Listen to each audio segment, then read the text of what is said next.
ಕರೆಯಲು ಕಾರಣ ಏನಪ್ಪ ಅಂದ್ರೆ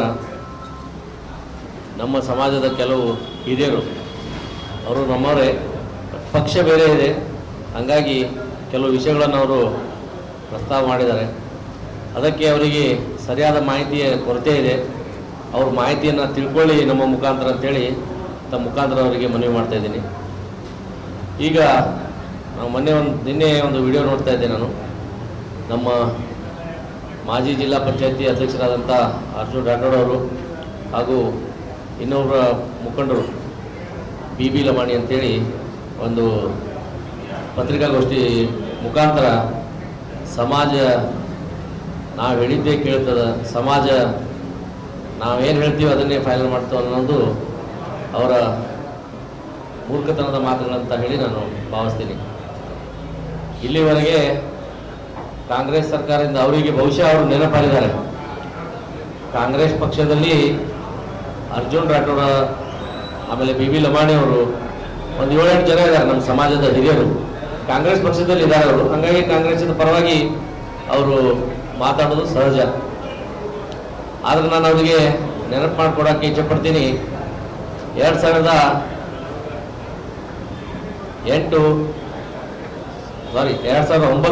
14 ಅದರ ಮುಂಚೆದವರು ಪ್ರಕಾಶ್ ರಾಠೋಡ್ ಅವರು ಇವತ್ತಿನೇನು MLC ಇದ್ದಾರೆ, ಇವರು MP ಇಲೆಕ್ಷನ್ಗೆ 3 ಸಲ ಚುನಾವಣೆಗೆ ನಿಂತಿದ್ರು ಬಿಜಾಪುರದಲ್ಲಿ. ಅವ್ರಿಗೆ ಗೊತ್ತಿರಲಿ ಅಂದಮೇಲೆ ಪ್ರಕಾಶ್ ರಾಠೋಡ್ನ ಸೋಲಿಸಿದ್ದು BJP ಪಾರ್ಟಿದವರಲ್ಲ, ಅವರು ಕಾಂಗ್ರೆಸ್ ಪಾರ್ಟಿದವರೇ ಅಂತ ಹೇಳಕ್ಕೆ ನಾನು ಇಚ್ಛೆ ಪಡ್ತೀನಿ.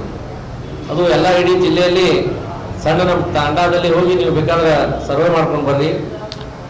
ಹಿಂದಿನ 3 ಚುನಾವಣೆಯಲ್ಲಿ ಪ್ರಕಾಶ್ ರಾಠೋಡನ್ನ ಸೋಲ್ಸಕ್ಕೆ ಕಾರಣ ಯಾರಪ್ಪ ಅಂತೇಳಿ ನೀವು ಸಣ್ಣ ಹುಡುಗ ಕೇಳಿದ್ರು ಅವ್ರು ಹೇಳ್ತಾರೆ. ಯಾವ್ಯಾವ ರಾಜಕಾರಣಿಗಳ ಹೆಸರು ಹೇಳ್ತಾರೆ ತಮಗೆಲ್ಲರಿಗೂ ಗೊತ್ತಾಗ್ತದೆ. ನಾನು ಯಾರ್ದು ಹೆಸರಾಗಕ್ಕೆ ಇಚ್ಛೆ ಪಡಲ್ಲ.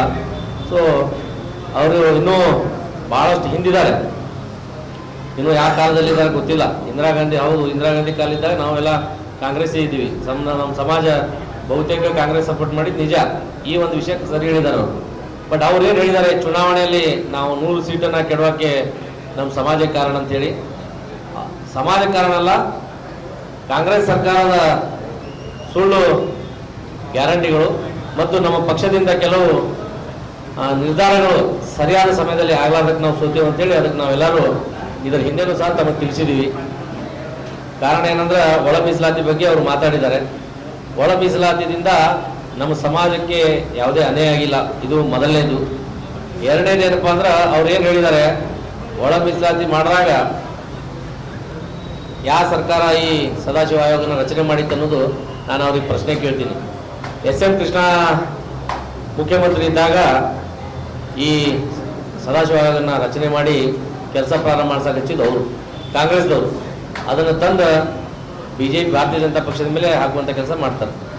ಸಾಮಾಜಿಕ ನ್ಯಾಯ ಅನ್ನೋದೇನು ಬೇಕು, ಎಲ್ಲರಿಗೂ ಸಮಪಾಲು ಅಂದಂಗೆ ಎಲ್ಲರಿಗೂ ಸರಿಸಮಾನ, ದಲಿತರಲ್ಲಿ ಮೇಲ್ ಕೀಳು ಮಾಡೋದು ಬೇಡ, ಜಾತಿ ಜನಸಂಖ್ಯೆ ಅನುಗುಣವಾಗಿ ನಾವು ಈ ಮೀಸಲಾತಿಯನ್ನು ಮಾಡಬೇಕಂತೇಳಿ ಸಾಕಷ್ಟು ಒತ್ತಡಗಳ ಮಧ್ಯನೂ ಸಹ ಭಾರತೀಯ ಜನತಾ ಪಕ್ಷದ ಒಂದು ನಿರ್ಧಾರ ಮಾಡಿದರು. ಅದರಿಂದ ಅದನ್ನು ಚುನಾವಣೆ ಪೂರ್ವದಲ್ಲಿ, ಅಂದರೆ ಚುನಾವಣೆ ಭಾಳ ಹತ್ತಿರ ಇದ್ದಾಗ ಮಾಡೋದ್ರಿಂದ ಅದರಲ್ಲಿ ಇದ್ದಂಥ ನಿಜಾಂಶಗಳು ನಮ್ಮ ಜನರಿಗೆ ತಲುಪಕ್ಕೆ ಲೇಟ್ ಆಯಿತು. ಸತ್ಯಾಂಶ ಏನು ಹೇಳ್ತೀವಿ ನಾವು, ಆ ಸತ್ಯಾಂಶಗಳು ನಮ್ಮ ಸಮಾಜಕ್ಕೆ ಹೋಗಿ ತಲುಪಬೇಕಾದ್ರೆ ಲೇಟ್ ಆಯಿತು. ಅದರಿಂದ ಇವರು ಕಾಂಗ್ರೆಸ್ದವ್ರು ಏನು ಸುಳ್ಳು ಹೇಳಿದರು, ಇವರು ಯಾವಾಗಲೂ ಸುಳ್ಳು ಹೇಳ್ಕೊಂಡು ಬಂದಿದ್ದಾರೆ. ಕಾಂಗ್ರೆಸ್ದವರು ಹೆಂಗೆ ಸುಳ್ಳು ಹೇಳ್ತಾರಂದ್ರೆ 20 ಸಲ ಸುಳ್ಳು ಹೇಳಿದ್ರೆ ಅದನ್ನೇ ಸತ್ಯ ಅಂತೇಳಿ ನಮ್ಮ ಸಮಾಜದವರು ಅರ್ಥ ಮಾಡಿಕೊಂಡು ಒಂದು ತಪ್ಪು ತಿಳುವಳಿಕೆಯಿಂದ ನಾವು ಹಿಂದೆ ವಿಧಾನಸಭಾ ಚುನಾವಣೆಯಲ್ಲಿ ನಾವು ಸೋತಿದ್ದು ನಿಜ. ಬಟ್ ಇವ್ರು ಹೇಳಿದ ಪ್ರಕಾರ ಇವರೇನು ನಾವು ಮಾಡಿದೀವಿ ಅಂತ ಹೇಳ್ತಾರಲ್ಲ, ಇವರೆಲ್ಲ ಬೋಗಸ್ ಸುಳ್ಳು ಹೇಳ್ತಾ ಇದ್ದಾರೆ. ನಾನೊಂದು ಮಾತು ಕೇಳೋಕೆ ಇಚ್ಛೆ ಪಡ್ತೀನಿ. ಮಾನ್ಯ ನಮ್ಮ ಮಾಜಿ ಜಿಲ್ಲಾ ಪಂಚಾಯತಿ ಅಧ್ಯಕ್ಷರಾದಂಥ ಅರ್ಜುನ್ ರಾಠೋಡ್ ಅವರಿಗೆ, ಅದು ಬಿ ಲಮಾಣಿ ಅವರಿಗೆ, ಕಾಂಗ್ರೆಸ್ ಸರ್ಕಾರ ಇಲ್ಲಿವರೆಗೆ ಬಂಜಾರ ಸಮಾಜಕ್ಕೆ ಏನೇನು ಕೊಡುಗೆ ಕೊಟ್ಟಿದೆ ಅನ್ನೋದು ಅವರು ಬಹಿರಂಗವಾಗಿ ಬೇಕಾದ್ರೆ ಚರ್ಚೆಗೆ ಬರಲಿ, ನಾನು ಅದಕ್ಕೆ ಸಿದ್ಧದ್ದೀನಿ. ನಮ್ಮ ಭಾರತೀಯ ಜನತಾ ಪಕ್ಷದ ಎಲ್ಲ ಕಾರ್ಯಕರ್ತರು ನಾವು ಸಿದ್ಧದೀವಿ. ಅವರು ಏನು ಕೇಳ್ತಾ ಇದ್ದಾರೆ, ಯಾಕೆ ಈ ಸುಳ್ಳನ್ನು ಹೇಳಿ ಕುಂತಿದ್ದಾರೆ ಗೊತ್ತಿಲ್ಲ. ಪಕ್ಷದ ಹೇಳಿ ಅವರು ಪಕ್ಷದ ಅವರು ಪದಾಧಿಕಾರಿಯಾಗಿ ಅಥವಾ ಪಕ್ಷದ